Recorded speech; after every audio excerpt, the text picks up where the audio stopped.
Mission चढ़ती कला।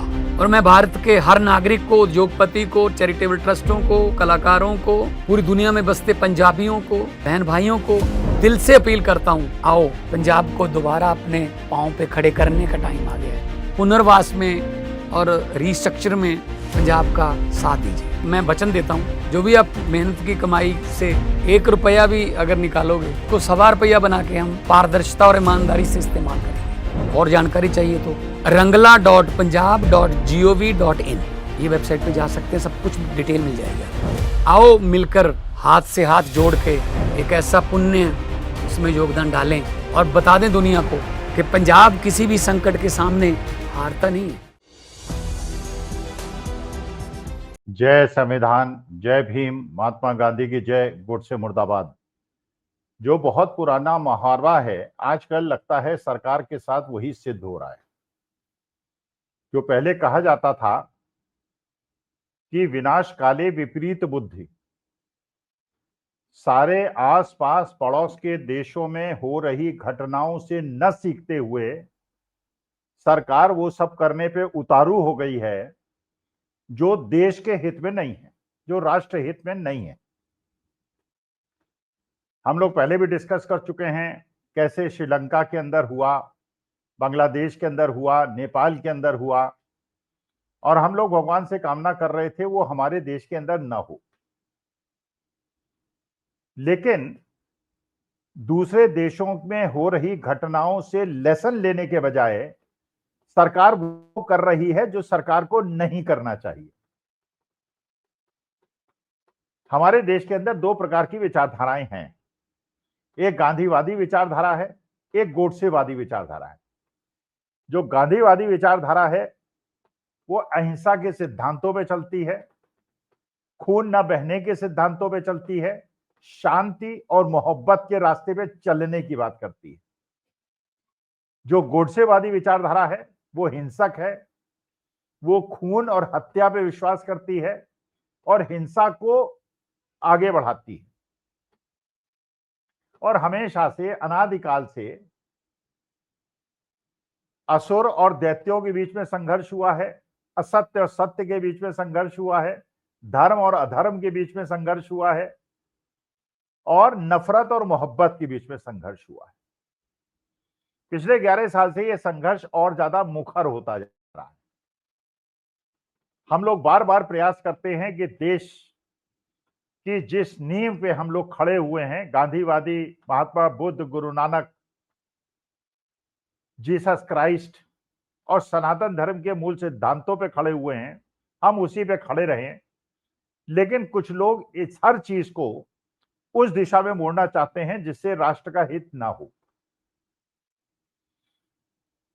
नेपाल के अंदर घटी घटनाओं को देखते हुए जेनजी जिस प्रकार से सामने आए और उन्होंने हिंसा का रास्ता उठाया और सरकार को बदल दिया, उससे लेसन लेते हुए हमको वो नहीं करना चाहिए था जो नेपाल के अंदर हुआ।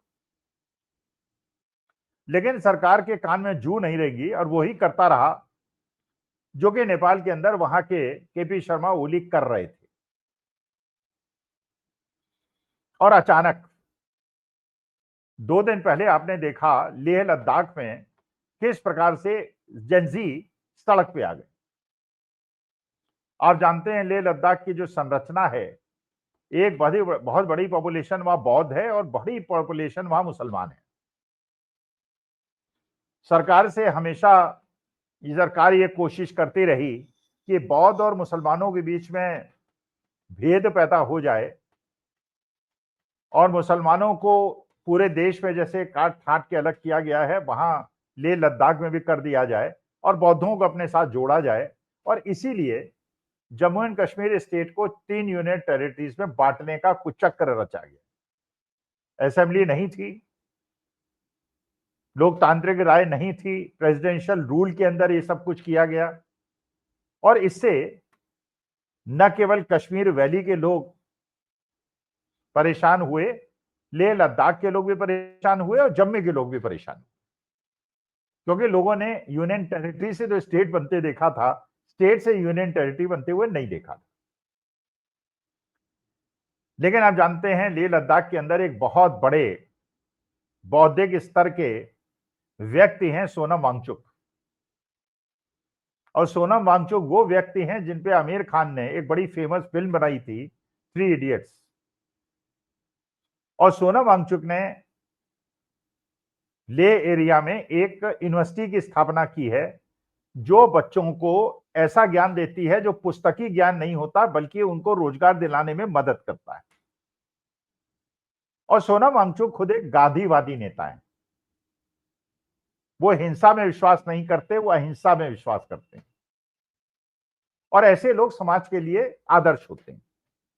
जयप्रकाश नारायण का जो आंदोलन हुआ था, जयप्रकाश नारायण भी गांधीवादी आंदोलन से जुड़े हुए व्यक्ति थे, इसलिए उनकी एक्सेप्टेबिलिटी थी पूरे देश के अंदर। इसलिए वो इंदिरा जी की इमरजेंसी की सरकार को गिरा पाए। उसी प्रकार से सोनम वांगचुक ने यह बताया कि चीन हमारे देश में कैसे अतिक्रमण कर रहा है, हमारे देश के लोगों को चारागाह यूज नहीं करने दे रहा है, लेकिन सरकार ने उन पे दमन कार्यक्रम चलाया। एक लेह लद्दाख से उन्होंने दिल्ली तक की यात्रा भी की, उसमें भी व्यवधान पैदा किए गए, उनको भी डिस्टर्ब करने का प्रयास किया गया और उनकी यात्रा को बाधित करने का प्रयास हुआ। अब देखिए, एक व्यक्ति जो गांधीवादी है, एक ऐसी यूनिवर्सिटी की स्थापना करता है जिससे बच्चों को रोजगार मिले और देश को सचेत कर रहा है कि चीन अतिक्रमण कर रहा है। जब उसकी बात नहीं सुनी जाती है तो वो भूख हड़ताल पे बैठता है। हजारों लोग उसके साथ बैठते हैं। पूरा लेह लद्दाख का एरिया में जो बौद्ध हैं और मुसलमान हैं वो एकजुट हो जाते हैं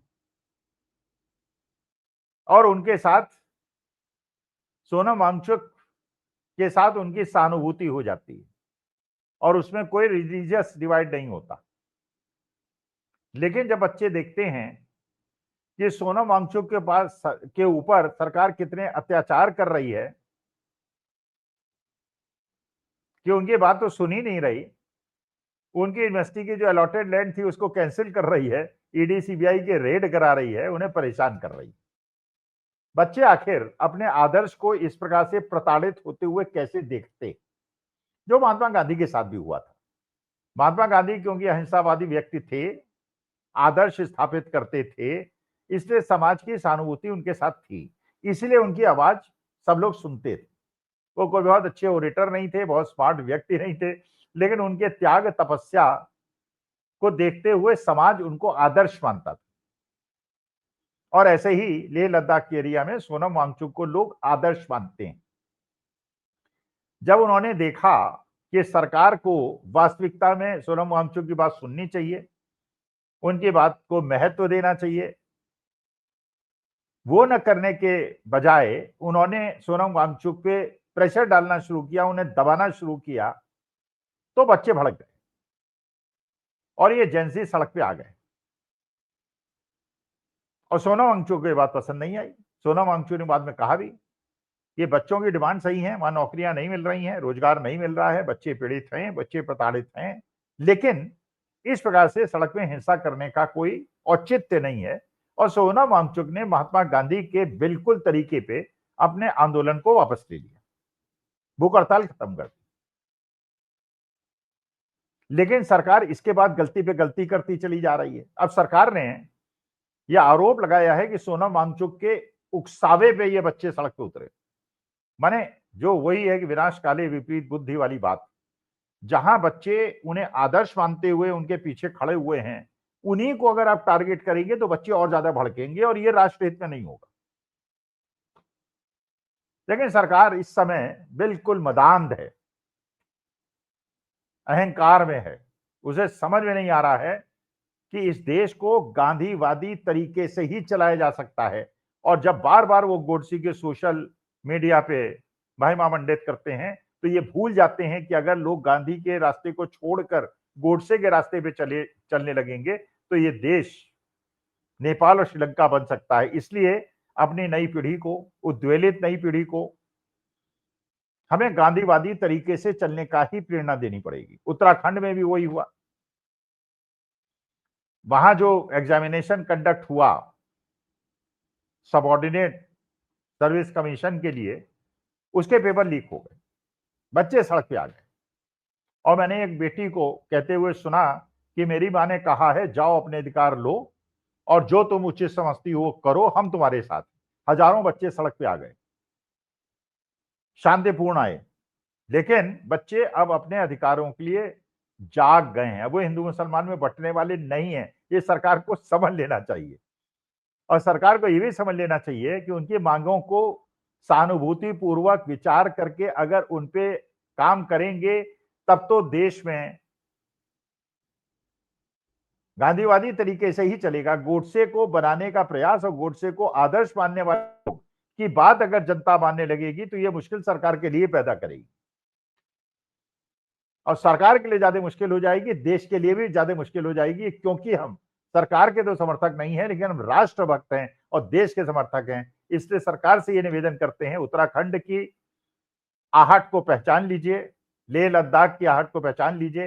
हिंदू मुसलमान के नैरेटिव में अब लोग नहीं फंसने वाले हैं और बच्चों की आवाज को सुनिए और गांधीवादी रास्ते में चलने से बच्चों को मत रोकिए। अगर वो गोडसे के रास्ते पे चले गए तो आप झेल नहीं पाएंगे। हम लोग गांधीवादी अहिंसात्मक आंदोलन के ही पक्ष में हैं और सोनम वांगचुक भी वही चाहते हैं, लेकिन सोनम वांगचुक का जिस प्रकार से चरित्र हनन हो रहा है वो सरकार के लिए नुकसानदेह होगा। तो मेरी राय सरकार को है, सोनम वांगचुक को परेशान न करें और गांधीवादी रास्ते पे देश को चलने दें, यही राष्ट्र हित में है। नमस्कार, धन्यवाद और प्रणाम।